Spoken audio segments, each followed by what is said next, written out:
All right, everybody, what's going on? And welcome to today's edition of SWAC Talk. This is a show we cover the SWAC inside and out.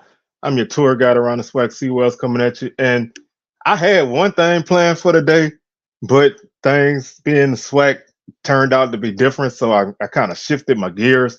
I'm gonna go over the All-SWAC teams and share my thoughts on a couple of those selections. But the big news coming out today, we'll talk about, and that's Hue Jackson being out at Grambling. So I decided to just go ahead and throw these two together because I want to get them both out there. But before we get into all that, man, y'all could check out my socials. Facebook is Swag Talk, Twitter, Swag Talk 76, Instagram, Swag Talk. I share my thoughts on some of the player of the year selections on my Twitter account. So if you want to see how I feel, besides listening to how I feel, you can catch that there. Don't forget to subscribe to the channel. We continue to make that march up to 1K, man. We at 1,150. You know, at some point we're gonna get to 2,000. As long as y'all keep hitting that subscribe button, man, I definitely appreciate it. If you already have, if you hadn't, man, why don't you go ahead and hit that button, please and thank you. Like the video, share it. Feel free to comment your thoughts on any other topics on here. And if you'd like to become a member, hit that join button. Otherwise, you can hit that super thanks or donate to the Cash App $Swag Talk. Anything will be appreciated. So let's go ahead and start off with the news that came out this afternoon. Some people say it was a foregone conclusion. Some people say the decision was made on Friday. Some people say, whatever the case may be, there's a lot of different perspectives. Hue Jackson out at Grambling. I know a lot of people from Grambling, not everybody, but I know some people were kind of frustrated with the direction of the team as far as offensively. Or whatever the case may be, there was a lot of rumblings from internet fans about, him being let go. They wanted him fired. They didn't feel like the team was taking the steps that they needed to take. And I can't sit here from where I'm at and say, what they should have done, what they shouldn't have done, if it's right or wrong to get rid of a guy after 2 years because, hey, my school just did it. So I know. At least I have an idea of what's going on at Southern, so it's easier for me to look at it from that angle. If you're from Grambling, then you probably know more about maybe there was some things behind the scenes that took place that kind of led to this. If it's just wins and losses, then that's something. Grambling finished 5-6 this season, 4-4 in conference. They were 3-8 last season, and finishing with a record of 8 and 14 overall. That's not gonna get it done anywhere. But if you felt like the position wasn't gonna get any better, then you have to make that move. He did have a 4-year contract that paid out $1.6 million over that 4 years, giving him annual salary of $400,000. The first 2 years of his contract are guaranteed. Grambling will pay the remaining portion of his salary over the current fiscal year. So, he's gonna get a check to get up out of there. Where Grambling goes from here, that remains to be seen. There's a lot of names are gonna be thrown about. While just 2 years ago, Southern and Grambling had jobs that were open, and they're both open now. So that's kind of strange that two teams in the same state made a hire in the same off season, and neither one of them worked out. So now they both starting over again. John Simon, who is a really solid coach, he's the assistant head coach. He's gonna fill in as an interim until they name a permanent replacement. Right now, it's not a lot to really say, man. It's just this is a what have you done for me lately sport now. You have to, incremental progress is not good at some places. Some places you can you can get 3, 4, 5 years winning a game more than you did last season. Um, Grambling is a program that's used to winning. They're not used to being down. So maybe maybe they felt like the direction wasn't going the way that they wanted it to go. Maybe they felt like he wasn't fully in. I'm these are all guesses. I'm not saying that's what it is. So don't say, man, you don't know. I don't know what I'm talking about. So I'm just throwing out some guesses. But all of that being said, this is another time for a new start. Gonna have to get a coach in at some point. Do you keep hire from within to kind of keep the continuity of the staff and the team, because guys are going to hit the portal once your coach leaves. The portal opens on December 4th, so there's gotta you gotta kind of get ready. National Signing Day is in December, so there's a lot of opportunities that need to be taken care of. So I mean, you don't want to rush this, but you don't want to take too long. And it's going to be interesting to see what direction Grambling goes. And any names that come out that are reasonable, I'm definitely going to talk about. Um, Other than that, right now it's not much to say. I mean, this is a guy who never really had a great career as a head coach. I mean, NFL is one thing. He didn't do well in Cleveland. Um, but he was a very solid assistant coach. Before he came to Grambling, he was at Tennessee State under Eddie George. He coached at USC. He had stints with the Bengals, Falcons, the Redskins, and the Ravens. Before he got the job with the Raiders in 2011. So, this is a guy who came with a pedigree, who came with those NFL Power Five ties, so to speak. And whatever reason it didn't work. I know a lot. Like I said, I know some people are looking at it from the standpoint of last game. 2 years in a row you don't win the Bayou Classic. That's not necessarily a fireable offense. I mean, we joke about it, but that's not necessarily a fireable offense. Maybe the fact that you had the chance to win both games and you went away from what was working to run something else. In both cases, you went away from a solid run game to put the ball in your hands of the quarterback to make the play when the running game was there. But it's more than that. And until it comes out, if it does, then all we can do is speculate. But that's the big news right now. Hue Jackson out at Grambling, and now we'll see what happens next. So there are 3 jobs open in the West right now. Coach McNair is the longest tenured coach in the West, followed by Coach McDaniel, and then Coach Hampton. So there's a lot of turnover in the West. The West continues to be topsy turvy, and it's not going to end anytime soon. So definitely buckle up for this roller coaster. The coaching carousel is in full speed now, and we're gonna see what happens. We're gonna see who makes a good move. Who makes a questionable move. Who who idea was better to get rid of that coach. Outside of programs, people always look at how long a coach been there, and they say, well, he only been there 2 years. Y'all, give him another year. But until you know what's going on in that program, you can't really say, what I mean, because it's not always wins and losses. And sometimes it's just the direction the program is going. Sometimes it's the direction the school is going. So there's a lot of stones that need to be turned over, and we're going to continue to talk about this as time goes on. So right now, just wanted to put that out there. I know it's been on the internets for a while this afternoon, but I wanted to go ahead and put that out there. So with that being said, we're gonna jump into our next topic, which is the All-SWAC teams, and we're gonna start off with the um with the All-SWAC honors, and we start off with the offense. And I went through and checked the preseason all conference teams and looked at the postseason all conference teams, and just to see how many guys made the postseason list after making the preseason list. And I'm gonna go through them as we go player by player. First team quarterback is Jeremy Musa. Musa made team all conference in the preseason and in the postseason. He was the guy for the league right there. Uh, Ladarius Owens, who was a very good back last year, but had a great season this season. He didn't make any all-conference teams in the preseason, but obviously he's first team now. Jarvion Howard from Alcorn, he made first team in the preseason and the postseason. Eric Dunn from Prairie View, this is he made made all-conference for the first time this season. Cameron Colvin from FAMU, he was first team. He was first team in preseason and postseason.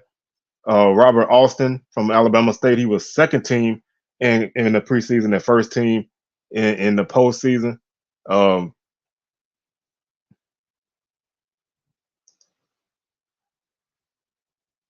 Deontay Graham from Jackson State, first time on the list.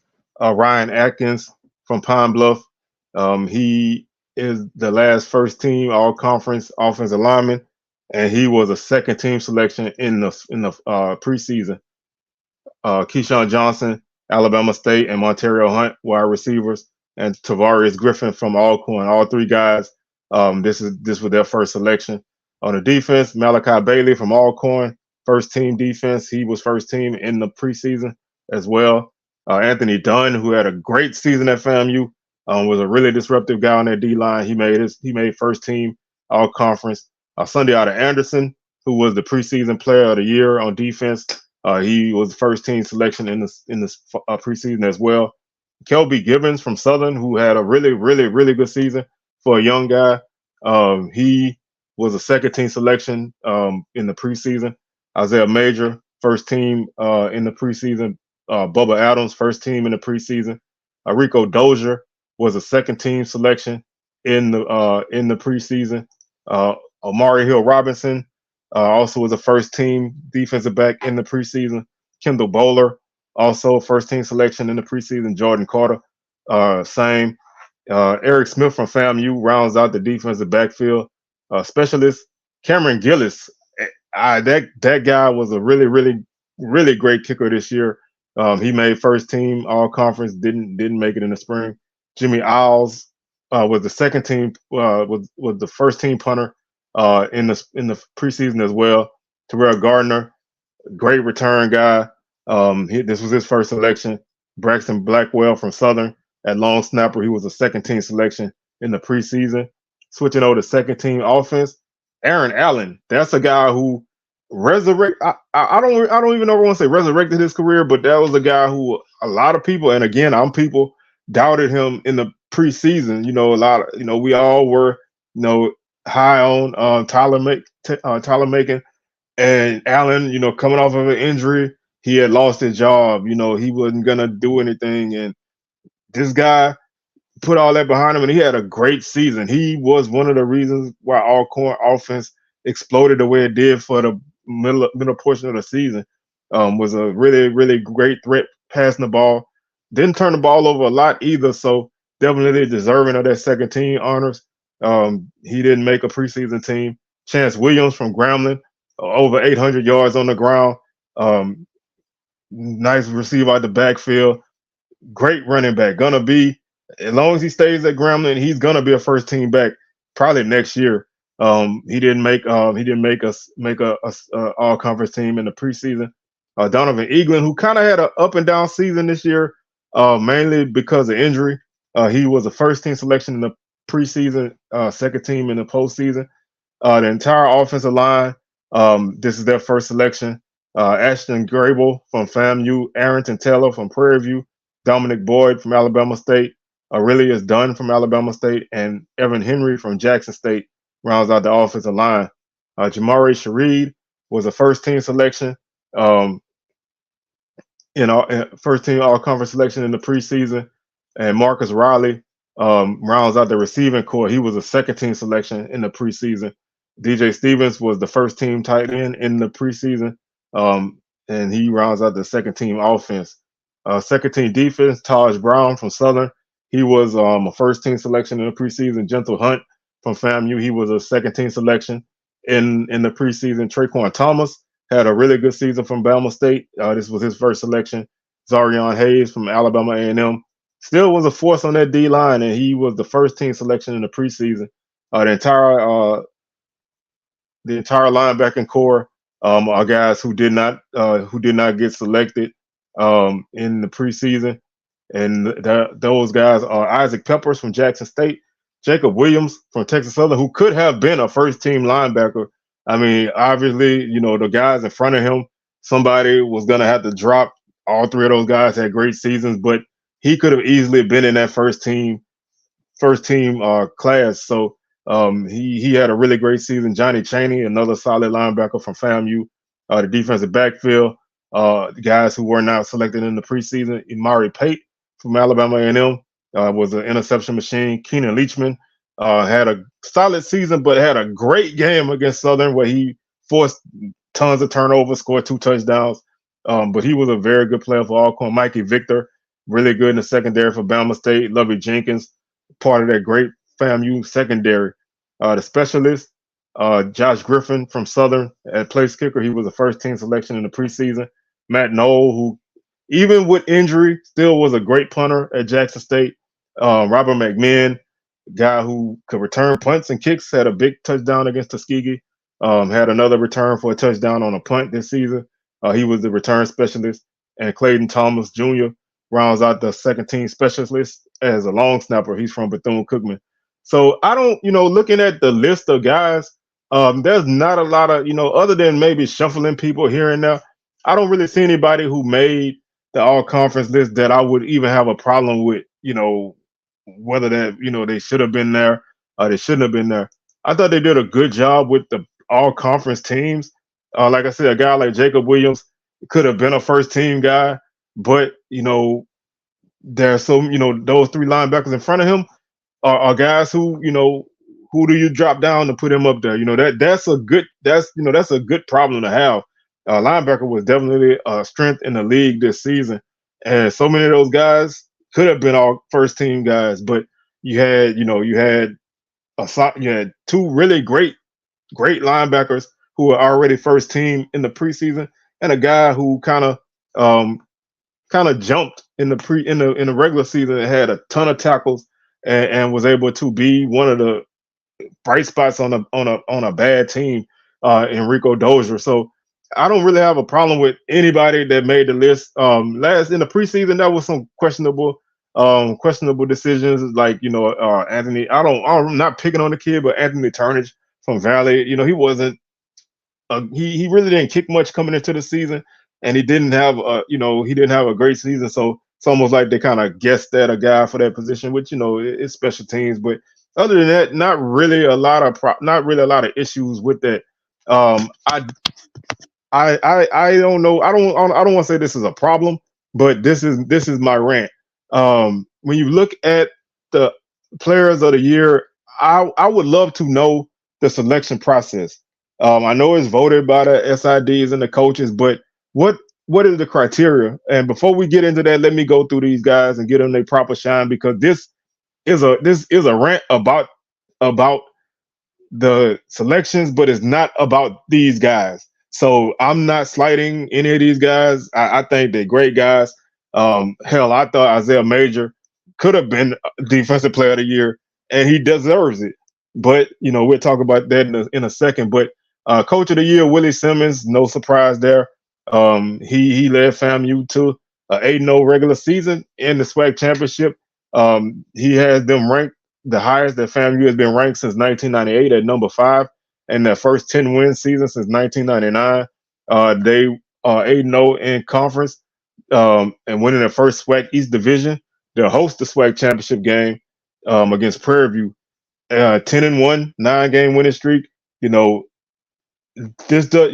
other stuff doesn't really go into this season, but 22-2 or something like that in conference. But other than the last 2 years, they went 7-1, so 14-2 the last 2 years, 22-2. In the 3 years that they've been in the SWAC, there's a no-brainer. I mean, obviously you can make a case for TC Taylor, but this is a historic run that FAMU's on that they haven't been on in a long time, and they haven't been in this position in the SWAC. So they definitely have the best team. I don't think anybody could objectively say that FAMU is not the best team in the league. Coach Simmons is a very great coach. His staff is great. they don't make a lot of mistakes as a team, and they play solid football, and that's all you can ask from a coach of the year. I feel like if a coach is the coach on the best team, he doesn't always need to win it, because that's a foregone conclusion. But I think he deserves it in this position. Jeremy Musa is the offensive player of the year. He was selected as the preseason offensive player of the year, so he carried over. He led the offense to the 27th best scoring offense in the nation. He finished the season with 2,416 yards, 18 touchdowns, and one rushing touchdown in 10 games. He finished the season nationally ranked in yards per completion at 19th place, passing yards per game 20th place, passing yards total 27th place, and passing touchdowns 29th. He led the SWAC in all those categories with the exception of yards per completion. Um, I'm gonna come back to it. Defensive player of the year, Isaiah Major. He led that dark cloud defense at FAMU with 94 tackles. He had 55 solo tackles and 11 and a half tackles for loss. He also added 4 quarterback hurries, 2 sacks, 2 pass breakups, a fumble recovery, and a pick 6 this season. He was SWAC Defensive Player of the Week and was honorable mention National Defensive Player of the Week following his 11 tackle, 3 tackle for loss, 2 sack effort against South Florida. Great linebacker. I said in my preseason that he could be defensive player of the year. He was a breakout guy. I said he could be a star in the league this season, and he did not disappoint. That defense was so good. Sometimes sometimes his name didn't get called, but he made plays all the time, and he was definitely the driving force for that defense. Newcomer of the year, Jace Wilson from Texas Southern. This is a guy who coming into the season was not even supposed to be playing. Andrew Body went down with injury, decided to red shirt, and Jace Wilson stepped in and had a rough start of it, but he led this offense, and he's part of the reason why this offense was explosive. He stepped into the role as starting quarterback and made an immediate impact for the Tigers. In 11 games, he passed for 1,773 yards while throwing 10 touchdowns. He averaged 161 yards per game and 162 completions. The freshman of the year is Javon Robinson from Grambling. Speedy receiver, man. One of those guys who can really hurt you if you get the ball in his hands and open space. He is a true freshman, obviously. He quickly solidified himself as a top receiving threat for Grambling. In 10 games, he had 31 receptions for 374 yards and 2 touchdowns, averaged 12.1 yards per catch with a longer 50. Definitely a weapon for that Grambling offense. This is where I want to go ahead and make this little rant. And again, this is not to slight the guys who won. I don't have I don't have any problem with Isaiah Major winning. Like I said, I think he's a great linebacker. I think he's one of the key cogs in that defense. And in the preseason, I said he could have easily been preseason defensive player of the year. I would have had no problem with that. But I feel like this is the second year. Although last season, I don't necessarily have a problem with last season either. But this is the second year that a guy like Bubba Adams, who has had 120 plus tackles in 2 straight years on one of the best defenses in the league, did not get that recognition. He didn't get the preseason award, which I still feel is criminal, and he didn't get this award, which I thought it should have been handed to him on a silver platter.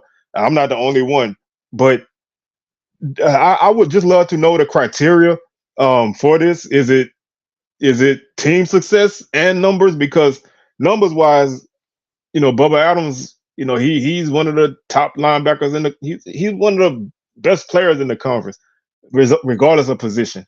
He's a guy who you can count on. His first couple of years, he had some injury problems, but this season and last season, he battled and he avoided injury. He's a guy who, you can count on to be a leader on that defense. That defense is strong. They lost a lot of guys from last season, and he was still the main cog in that defense to kind of keep them going. Now, he wasn't the only one, but he was the main guy. He finished the season with 124 tackles, which was second in the league. He led the league in tackles per game at 100. He led the league in tackles per game at 11.3, and he had 4 sacks. I don't like I said, I don't want to compare the two guys because when you compare guys, you kind of look like you're slighting the other one. And Isaiah Major is very deserving. Had a really, he had a great season, but when you look at numbers, if that's what you're looking at, it's a difference. Bubba Adams was second in the league in tackles for loss with 17. He had 1.5 tackles for loss per game. Like I said, he had 4 sacks. He was all over on his defense, and this is the second year that he did that. So I would just love to know the criteria for a guy to win these awards. I know that the voting is done by the SIDs and the coaches, and you can't vote for your own guy. But I feel like a guy like Bubba Adams should have won it. He should have won it in the preseason. Definitely should have won it here. My gripe is with the league, not the guys, because all they can do is go out and play. They don't ask for any of this, and I would never direct my issue with a player because they balling out. That's you can there's very few guys in the league that are a better linebacker than Isaiah Major. I think Bubba Adams is probably one of the few, but I just I feel like he should have won this. This is not the first time that the SWAC has done this. I've seen the SWAC pick players for postseason honors and then they don't even make the all conference team. That's more of a basketball thing, but I've seen that before. A guy wins freshman of the year, doesn't really have the great numbers compared to another freshman. It's one of those things. So that's my issue with the SWAC. Same thing with offense. I think Jeremy Musa was a good quarterback. He had a solid season. I mean, obviously had the best numbers of any quarterback in the league. Quarterback play wasn't great this year, but he had the best numbers out of anybody. But there were games where he struggled. They still won. People were griping about him.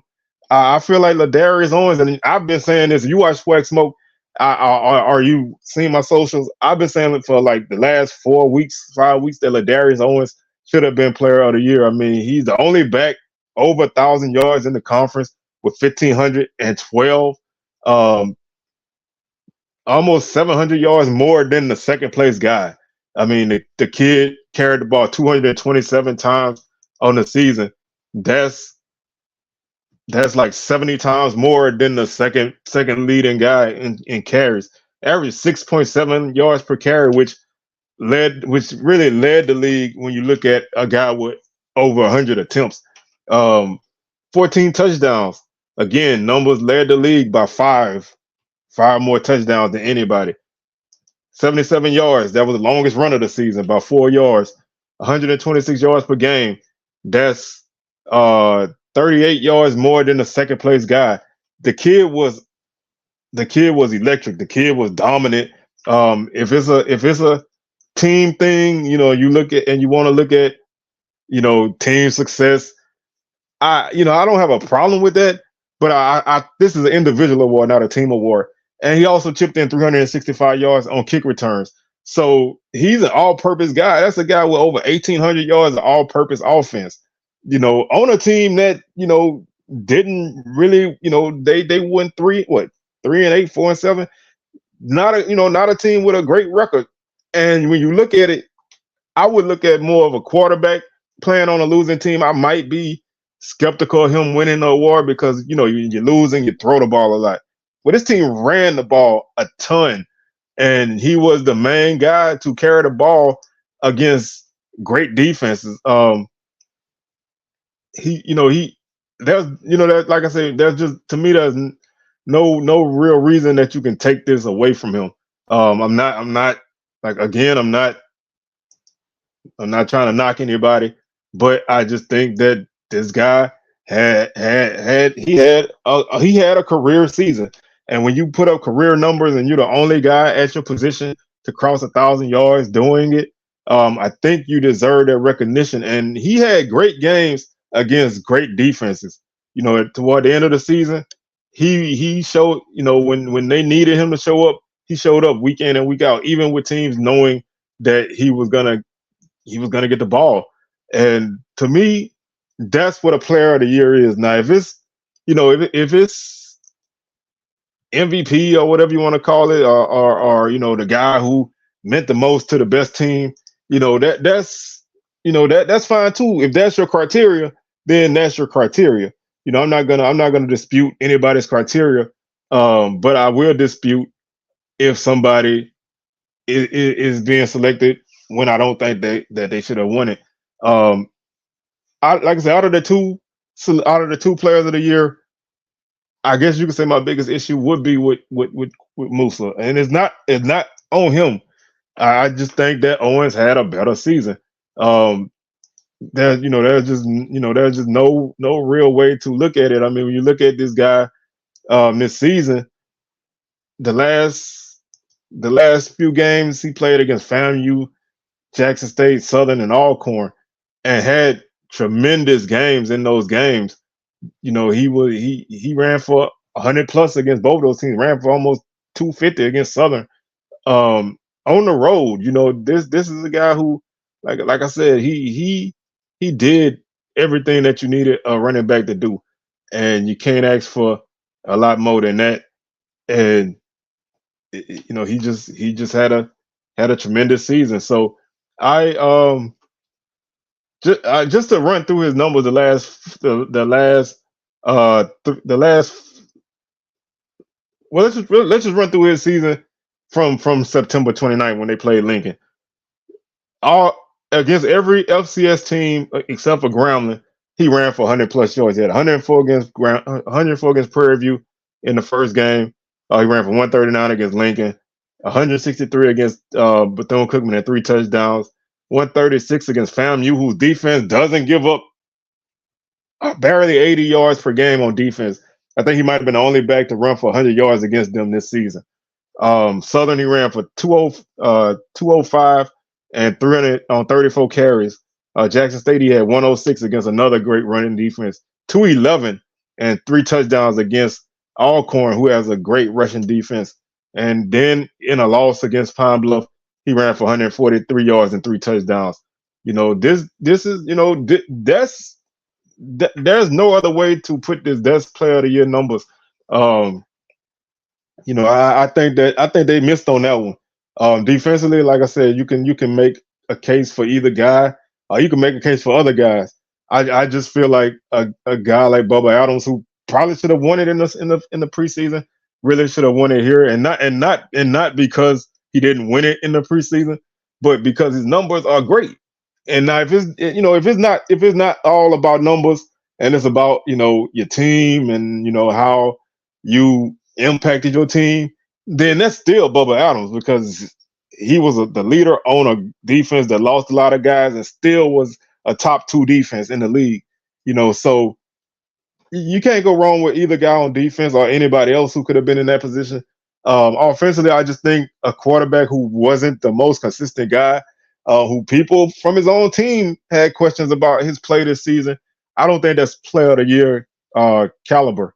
All conference first team, no problem. No problem at all. Is he the best quarterback in the league? Statistically, yes. I can make a case for Aaron Allen being up there. And other than that, it's not much after that. Miles Crawley probably would be like third in that list.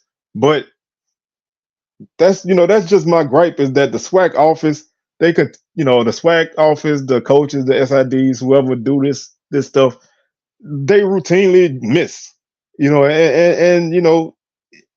makes it odd when you look at this list and you already know before you see it that it's going to be something that you disagree with.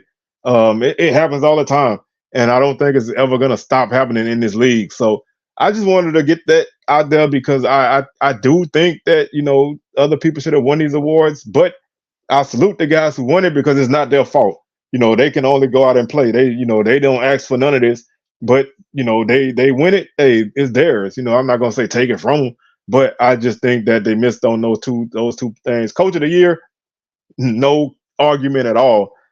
Freshman of the year, that's always a dicey thing, but I think Robinson is a good guy. Wilson, newcomer of the year, there probably could have been a couple other guys there, but he was pressed into service, and did a solid job, as a guy who wasn't expected to be the quarterback coming into the season. So I don't have a problem with any of those. Like I said, my gripe is more of the selection process, and I just would like to know what people look at. And different people vote. I guess they have different things that they look at. So that's it, man. And that's gonna do it for today's show. We'll be back tomorrow with our championship game preview. Unless anything else crazy happens between now and then. And SWAC Smoke live on Thursday, 6 p.m. Central, 7 p.m. Eastern. Championship game recap coming at you on Sunday. And that's it, man. I'm up out of here. Y'all have a good day, and I'm going to catch y'all on the rebound. Peace.